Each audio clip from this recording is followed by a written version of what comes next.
Hi friends, இன்றைக்கி November 26 செவ்வாய்க்கிழமை. இன்றைக்கி பாகியலட்சுமி சீரியலில் என்ன நடக்குது அப்படின்னு சொல்லிட்டு பார்க்குறதுக்கு முன்னாடி உங்கள் ஊரில் மழைலாம் எப்படிங்க இருக்குது? இங்கே பாண்டியில் வந்து பார்த்திங்கன்னா மழை வந்து நான்ஸ்டாப்பாக பேஞ்சிட்ருக்கு. நேற்றுலேருந்தே வந்து பார்த்திங்கன்னா விட்டு விட்டு மழை இருந்தது. இன்றைக்கி காலையிலேருந்து நான்ஸ்டாப்பாக பேஞ்சிட்ருக்கு. ஸோ எல்லோரும் சேஃபாக இருங்க, ஹெல்த்தை வந்து நல்லா பார்த்துக்கோங்க. ஏன்னா பனியும் இருக்குது, மழையும் இருக்குது, நிறைய வந்து இன்ஃபெக்ஷன்ஸ் வரும். ஹெல்த்தை பார்த்துக்கோங்க. இப்போது பாகியலட்சுமியில் என்ன நடக்குதுன்னு பார்க்கலாம். இன்றைக்கி எபிசோடு ஃபுல்லாகவே வந்து பார்த்திங்கன்னா இனியா வந்து ஹோல்டு பண்ணியிருக்காங்க. இனியாவோட கேரக்டர் வந்து இப்படியெல்லாம் இருக்கே அப்படின்னு சொல்லிட்டு நம்ம எத்தனையோ கமெண்ட்ஸ் எல்லாம் கொடுத்துருப்போம் இல்லையா? இன்றைக்கி தான் இனியா வந்து ஒரு மெச்சூர்டு கேர்ளாக, அதாவது அப்பாவோட லிட்டில் பிரின்சஸாக இருந்தால் மட்டும் பத்தாது, டேட்ஸ் லிட்டில் பிரின்சஸாக இருந்தால் மட்டும் பத்தாது, டேடி வந்து தப்பு பண்ணும்போது தட்டியும் கேட்கணும் அப்படின்ற ஒரு கேரக்டராக இன்றைக்கி தான் இனியா வந்து ரொம்ப ஷவுட்டிங்காகவும் இல்லாமல் ஆனால் சொல்ல வேண்டியதை கரெக்டாக வந்து சொல்லியிருக்காங்க. கோபிக்கு வந்து இப்போ அவரோட தப்பு என்ன அப்படின்றது வந்து இனியா வந்து உணர்த்திருக்காங்க. மற்றவங்க சொல்கிறத விட எப்போவுமே அப்பாக்களுக்கு பொண்ணுங்க சொன்னாதான் நான் அவங்களோட தப்பு வந்து கரெக்டாக புரியும் இல்லையா? அப்படியான ஒரு எபிசோடாக தான் இன்றைக்கி வந்து இருந்திருக்கு. குட் இனியா அப்படின்னு சொல்லிட்டு தான் சொல்லணும்னு தோணுது. இங்கே ராதிகா வந்து நேற்று இனியா வந்து பேசிட்டு போனாங்க இல்லையா? அதையே யோசிச்சுட்டு அந்த பக்கமும் இந்த பக்கமும் நடந்துட்டுருக்காங்க. என்னன்னு சொல்லிட்டு பார்த்தீங்கன்னா வந்து அவங்க நினச்சி பார்க்குறாங்க, நீங்கள் எங்கள் டேடியோட லைஃப்பில் வந்ததுக்கப்புறம் தான் எங்களோட சந்தோஷம் நிம்மதி எல்லாமே போச்சுன்னு இனியா சொல்கிறாங்க இல்லையா? அதையே நினச்சி பார்த்துட்டு இருக்காங்க. கோபிக்கு வந்து கால் பண்ணுறாங்க. கோபியும் இனியாவும் பீச்சில் வந்து இருக்காங்க. கோபி வந்து ராதிகாவோட காலை வந்து அட்டன் பண்ண மாட்டேன்றாரு. அவங்க கால் பண்ணி பார்க்குறாங்க, ஆனால் இவர் வந்து எடுக்க மாட்டேன்றாங்க. அதில் வர ராதிகா வந்து கடுப்பாக இருக்காங்க. அதுக்கப்புறம் கோபி வந்து இனியாட்ட, உனக்கு கார்னுன்னா பிடிக்கும்ல, கார்ன் வாங்கிட்டு வரவா, சாப்பிட்றியா, பீச்சில் வந்து கால் நினைக்கிறியா அப்படின்லாம் சொல்கிறாங்க. உடனே இனியா வந்து சொல்கிறாங்க, அதெல்லாம் எதுவுமே வேணாம் டேடி, எனக்கு வந்து உங்ககிட்ட கொஞ்சம் பேசணும், மனசு விட்டு பேசணும், நான் சொல்கிறத கேட்குறீங்களா அப்படின்னு சொல்கிறாங்க. சொல்லுமா அப்படின்னு சொன்னதும், ஏன் டேடி இந்த மாதிரி வந்து பண்ணீங்க? உங்கள் மேலே வந்து அம்மா வந்து கம்ப்ளைண்ட் கொடுத்ததுக்கு நான் அம்மாட்ட வந்து சண்டை போட்டேன், ஏன் டேடி மேலே கம்ப்ளைண்ட் கொடுத்தீங்கன்னு சொல்லிட்டு. ஆனால் கொஞ்சம் யோசிச்சு பாருங்கள், அம்மா பண்ணது கரெக்டு தானே? அம்மாவோட பிரியாணி ஆர்டரில் நீங்கள் அந்த மாதிரி கெட்டுப்போன கறியை வந்து கலக்கலாமா அப்படின்னு சொல்லிட்டு கேட்குறாங்க. உடனே வந்து கோபி வந்து இல்லை இனியா, இல்லைம்மா அப்படின்னு சொல்கிறாங்க. இல்லை டேடி, என்ன நீங்கள் பண்ணன்னு செய்ய போகிறீங்களா? நிஜமாக நீங்கள் செய்யலையா? எனக்கு தெரியும் டேடி, இதை வந்து நீங்கள் தான் வந்து செஞ்சுருக்கீங்க, ஏன் இந்த மாதிரி வந்து பண்ணுறீங்க? நம்ம எல்லாருமே சந்தோஷமாக ஒரே ஃபேமிலியாக நல்லா தானே டேடி இருந்தோம். ஆனால் நீங்கள் என்ன சொல்கிறீங்க, அம்மா கூட பிடிக்காத லைஃப்பை வாழ்ந்துட்டு இருந்தேன்னு வந்துட்டு சொல்கிறீங்க. ஆனால் இப்போ ராதிகா ஆண்டியை கல்யாணம் பண்ணதுக்கப்புறம் தான் நீங்கள் அந்த மாதிரி வந்து சொல்கிறீங்க. ஆனால் இத்தனை வருஷம் நீங்கள் அம்மா கூட இருந்தப்போ நீங்கள் வந்து பிடிக்காத லைஃப்பை வாழ்ந்தீங்கன்னு நாங்கள் ஒரு நாள் கூட நினச்சி பார்த்ததே இல்லை. ஏன்னா நீங்கள் சந்தோஷமாக தான் இருந்தீங்க. ஏன் டேடி நீங்கள் இந்த மாதிரி வந்து மாறினீங்க? திடீர்னு வந்து அம்மாவை பிடிக்கலன்னு சொல்கிறீங்க, டைவர்ஸ் பண்ணுறீங்க. நாங்கள் என்ன பண்ணுவோம், எங்கள் 3 பேர் மனசுலையும் என்ன ஓடிட்டுருக்கோம், அதை பற்றிலாம் நீங்கள் கொஞ்சமாவது நினச்சி பார்த்தீங்களா? எங்களோட மனசு எவ்வளோ வருத்தப்படும் நினச்சி பார்த்தீங்களா? இப்போ வந்து இப்படி ஒரு கேவலமான ஒரு விஷயத்தை வந்து அம்மாவை பழிவாங்குறன்ற பேரில் வந்து நீங்கள் செஞ்சுருக்கீங்களே. அம்மா வந்து பாவம் இல்லையா? நீங்கள் அப்படியே எங்கள் எல்லாரையும் விட்டுட்டு உங்களுக்கு பிடிச்ச லைஃப் வேணும்னு சொல்லிட்டு நீங்கள் போயிட்டீங்களே.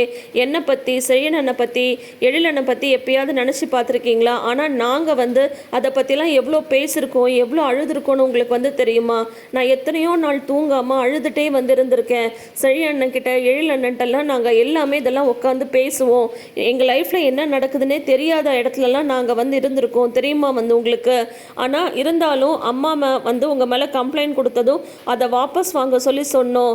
ஏன் தெரியுமா? இப்போ எவ்வளோ பெரிய பிரச்சனையாயிடுச்சு. இந்த மாதிரி வந்து தெருவில் நின்று அம்மா கூட சண்டை போட்டு போகிறீங்களே. அம்மா பண்ணதில் என்ன டேடி தப்பு இருக்குது? இப்போது அம்மா இதே விஷயத்த பண்ணியிருந்தா நீங்களும் அதே தானே வந்து பண்ணியிருப்பீங்க, கம்ப்ளைண்ட் தானே கொடுத்துருப்பீங்க. அம்மா மட்டும் பாவம் இல்லையா? எங்களுக்காக தான் டேடி அம்மா வந்து ஓடிட்டே இருக்காங்க. நீங்கள் கொடுக்க பிரச்சனையும் பார்க்குறாங்க, எங்களையும் கவனிக்கிறாங்க, வீட்டை கவனிக்கிறாங்க, அவங்க பிஸ்னஸையும் பார்க்குறாங்க. நிற்காமல் எங்கள் அம்மா ஓடிட்டே இருக்காங்க. எதுக்காக? எல்லாமே எங்களுக்காக தான். எங்களுக்கு எல்லாமே புரியுது. ஆனால் நான் என்ன டேடி பண்ணுறது? எனக்கு நீங்களும் வேணும், அம்மாவும் வேணும். அதனால தான் வந்து சில சமயம் நான் வந்து உங்களுக்கு சப்போர்ட்டிவாக பேச வேண்டியதாக போயிடுது. இப்போது எனக்கு வந்து டான்ஸ் கிளாஸ்க்கு பணம் கட்ட வேண்டிய ஒரு சூழ்நிலை வந்து வந்தது. அம்மாவால் கட்ட முடியல. ஏன்னா அம்மாட்ட வந்து பணம் இல்லை. நீங்கள் அவ்வளோ பெரிய பிரச்சனையை வந்து கொடுத்துட்டீங்க. அதனால தான் அம்மாட்ட பணமே இல்லாமல் போச்சு. அதுக்காக நான் உங்ககிட்ட வந்து நின்னேன், நீங்கள் வந்து என்ன சேர்த்து விட்டீங்க. அதுக்கப்புறம் ஒரு எக்ஸைட்மெண்ட்டில் அந்த காம்படிஷனில் நான் ஓடி வந்து உங்களை வந்து ஹக் பண்ணிட்டேன். ஆனால் அது அம்மாவை வந்து எவ்வளோ ஹர்ட் பண்ணுச்சுன்னு உங்களுக்கு தெரியுமா? எல்லாரும் சுற்றி நின்றுட்டு நான் செல்ஃபிஷாக இருக்கேன்னு சொல்கிறாங்க. நான் என்ன தான் டாடி பண்ணுறது? எனக்கு வந்து ஒரு விஷயம் அம்மாட்ட கிடைக்கலன்னா நான் உங்ககிட்ட வந்து கேட்குறேன். ஏன் கேட்குறேன்? நீங்கள் 2 பேரும் தனித்தனியாக இருக்கீங்க. நீங்கள் 2 பேரும் ஒன்றா இருந்திருந்தீங்கன்னா இந்த மாதிரி எனக்கு ஒரு பேர் வந்து வந்திருக்குமா? இப்போது நான் யார்கிட்ட போய் கேட்க முடியும்? ஒன்று அம்மாட்ட கேட்கணும், இல்லைன்னா உங்ககிட்ட கேட்கணும். அம்மாட்ட கிடைக்கலங்கும் போது நான் உங்ககிட்ட தான் வந்து கேட்க முடியும். ஆனால் நீங்கள் வேறு ஃபேமிலியோடு நீங்கள் இருக்கீங்க. அப்போ நான் உங்ககிட்ட வந்து நிற்கும் போது அது வந்து எல்லாருக்குமே செல்ஃபிஷாக தோணுது. இத்தனை எல்லாரும் என்னை எப்படியெல்லாம் திட்டுறாங்கன்னு தெரியுமா? எல்லாத்தையும் நான் வந்து பொறுத்துட்ருக்கேன். நேற்று நீங்கள் வந்து இந்த மாதிரி ஒரு சண்டை போட்டு போனீங்களே, அது சோஷியல் மீடியாவில் வைரல் ஆனதுனால என்னோடய ஃப்ரெண்ட்ஸு, காலேஜ் எல்லாரும் எவ்வளோ கேள்வி கேட்குறாங்க, எவ்வளோ கிண்டல் பண்ணுறாங்கன்னு தெரியுமா? சில கேள்வியெல்லாம் அவங்க கேட்கும்போது என்கிட்ட பதிலே இல்லை. நான் பேசாமல் நின்றுருக்கேன், தனியாக உட்காந்து அழுதுருக்கேன். அம்மா வந்து எங்களுக்காக எவ்வளோ பண்ணுறாங்க தெரியுமா? எங்களுக்கு ஆறுதலுக்காக நாங்கள் நல்லா இருக்கணும் அப்படின்னு சொல்லிட்டு ஒவ்வொன்றும் யோசிச்சு பண்ணுறாங்க. அதெல்லாம் ஏன் டாடி உங்களுக்கு புரியவே இல்லை? அம்மாவை பிடிக்கலன்னு சொல்கிறீங்க, ஆனால் அந்த மாதிரி நாங்கள் வந்து உணர்ந்ததே கிடையாது. நம்ம எல்லாரும் சந்தோஷமாக தானே இருந்தோம். திடீர்னு ஒரு நாள் நீங்கள் எங்கள் எல்லாரையும் விட்டுட்டு போயிட்டீங்க. இந்த பிரச்சனைலாம் எப்போ ஆரம்பிச்சது? எப்போ நீங்கள் எங்கள் எல்லாரையும் விட்டுட்டு உங்களோட லைஃப் தான் வேணும் அப்படின்னு சொல்லிட்டு நீங்கள் போனீங்களோ அப்போ ஆரம்பித்தது தான் இந்த பிரச்சனை. ஆனால் ஆரம்பித்தது எல்லாமே நீங்கள். ஆனால் நீங்கள் எல்லா தப்பையும் அம்மா மேலே வந்து சொல்கிறீங்க. நீங்கள் விட்டுட்டு போயிட்டீங்க. எங்களை யார் பார்த்துப்பா? அம்மா தானே பார்த்துக்கிறாங்க. ஒவ்வொரு விஷயமும் பார்த்து அம்மா தானே பண்ணுறாங்க. ஆனால் நீங்கள் அவங்கள நிம்மதியாக இருக்க விடுறீங்களா? அவங்கள வந்து பழி வாங்குறேன், பிடிக்காத வாழ்க்கையை வாழ்ந்துட்டேன்னு சொல்லிட்டு அவங்களுக்கு வந்து பிரச்சனை மேலே பிரச்சனையை நீங்கள் கொடுத்துட்ருக்கீங்க.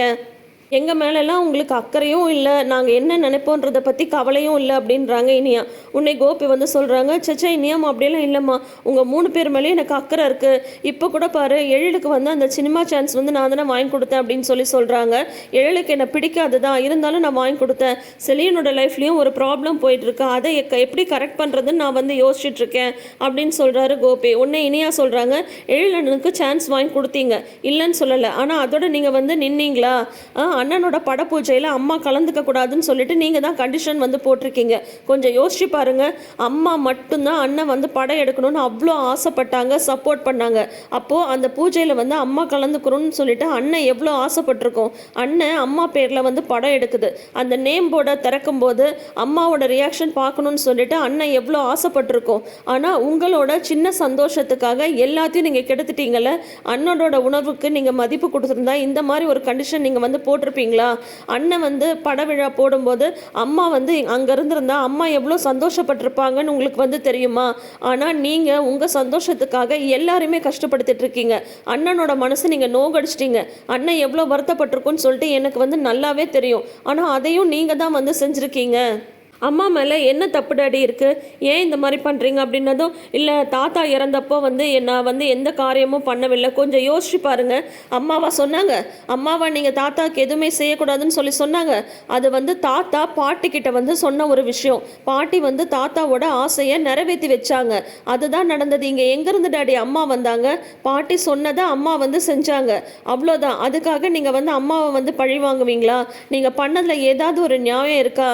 இதனால் நாங்கள் எவ்வளோ பாதிக்கப்பட்டிருக்கோன்னு உங்களுக்கு கொஞ்சமாவது வந்து புரியுதா? எப்போ பார்த்தாலும் வீட்டில் சண்டை பிரச்சனைன்னு சொல்லிட்டு இதையே தான் வந்து நாங்கள் எல்லாருமே வந்து பார்த்துட்ருக்கோம். கொஞ்சமாவது எங்களோட சந்தோஷம், நிம்மதி எல்லாமே இருக்குதா? உங்களுக்கு தெரியுமா, நீங்கள் வந்து எங்களை விட்டு போனதுக்கப்புறம் ரொம்ப நாள் வீட்டில் நாங்கள் யாரும் சிரிக்கவே இல்லை. இப்போ தாத்தாவும் இல்லை, எழிலண்ணனும் வீட்டை விட்டு போயிடுச்சு. அத்தனை பேர் இருந்த வீட்டில் இப்போ நாங்கள் வெறும் 5 பேர் தான் இருக்கோம். நாங்கள் 5 பேர் கூட ஒன்றா உட்காந்து பேசி சிரித்து ரொம்ப நாள் ஆச்சு. ஏன்னா எல்லாருமே அவங்கவுங்க பக்கம் ஓடிட்டுருக்கோம். யாருக்கும் டைமும் இல்லை. மனசில் நிறைய ஆசை இருந்தாலும் எங்களால் ஒன்றா உட்காந்து பேசக்கூட முடியல. அம்மாவுக்கு சுத்தமாக நேரம் இல்லை. அம்மா வந்து ஓடிக்கிட்டே இருக்காங்க.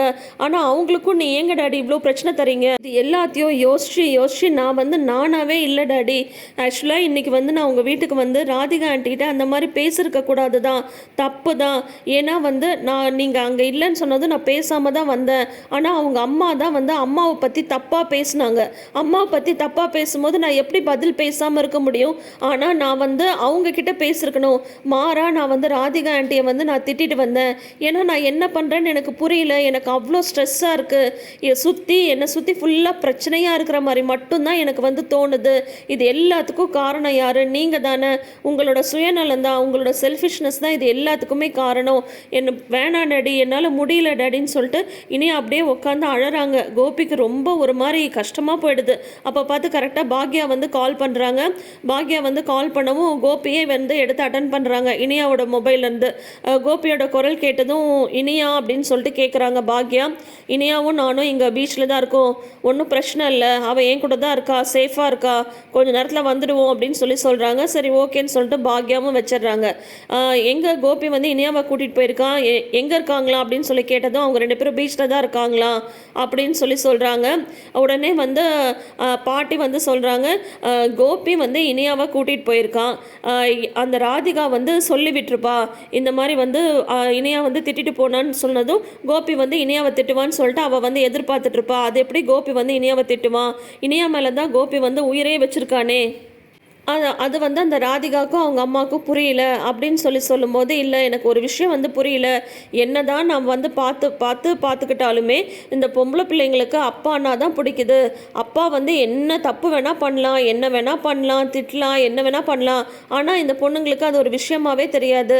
ஆனால் அம்மா ஒரு சின்ன தப்பு பண்ணால் கூட அதை மட்டும் பெருசாக பேசுவாங்க. ஏன் தான் இந்த பொண்ணுங்க இப்படி இருக்காங்கன்னே தெரியல அப்படின்னு சொல்லிட்டு பாக்யா வந்து சொல்லிட்டுருக்காங்க. ஆமாக்கா, எல்லா பொம்பளை பிள்ளைங்களும் இப்படி தான்க்கா இருக்கு.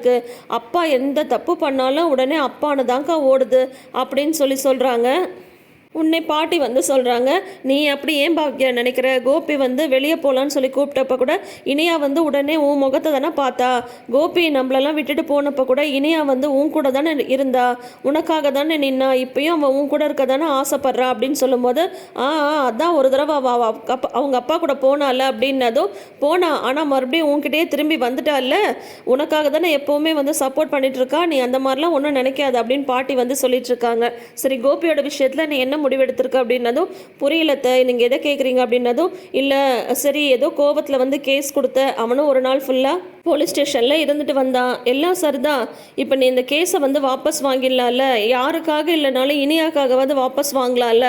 பாவாவ அவளுக்கு வந்து எல்லாமே புரியுது, இருந்தாலும் அவங்க அப்பாவையும் அவளால் விட்டு கொடுக்க முடியல அப்படின்னு சொல்லிட்டு பாட்டி வந்து சொல்கிறாங்க.